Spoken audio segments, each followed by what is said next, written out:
pa rin ang aming pagpupulso. Abangan!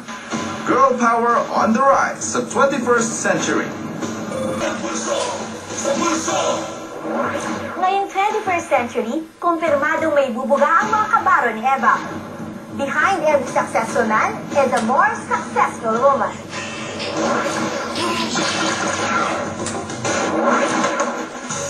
Ayon nga sa kasabihan, behind every successful man is a woman. Para sa makabagong panahon, tila babae na ang nasa harapan. At hindi lamang isa, kundi halos hindi na mabilang sa dami ng mga babaeng successful ang siyang magpapatunay na women now truly rule. Tingnan nyo nga naman ang leader ng ating bayan, babae. Ang nanguna sa senatorial race noong 2007, babae. Sa halos 65,000 nursing students na kumuha ng June 2007 nursing board exam, babae ang top-notcher. At akalain niyo bang pati sa Philippine Military Academy, babae rin ang valedictorian? Pero syempre, hindi lang sa Pilipinas namamayagpag ang mga kababaihan.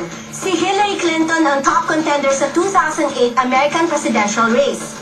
At dahil dito, hindi raw malayo siya ang maging pinakaunang babaeng presidente ng Amerika. Hindi na ito nakapagtataka at hindi dahil sa swerte kung bakit namamayagpag ang alagad ni Eva. Dahil ayon sa 2006 Bureau of Labor and Employment Statistics ng Department of Labor and Employment, 2.26 million na mga babae ang nasa supervisory position, samantalang 1.63 million lamang ang mga lalaki.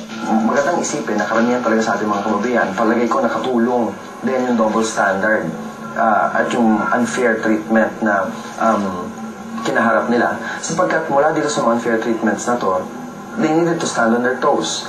At ang ganitong trend ay nagsimula raw noong 2002 pa. At itong mga naging supervisors na ito ngayon, sa puntong ito yung mga dumaan sa ganung proseso. Kaya makakaasa tayo na itong mga tao na ito, itong mga kababaihan na ito, hopefully are results talaga of a lifelong social experience that led them to that kind of power and authority that they're enjoying now.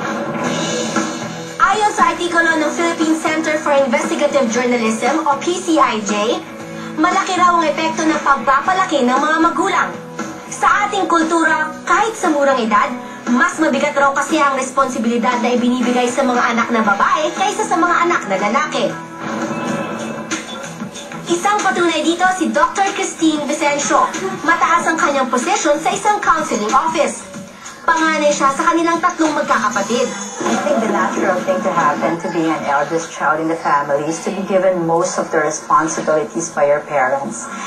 My parents gave me all the errands and they always told me to look after my siblings and protect them.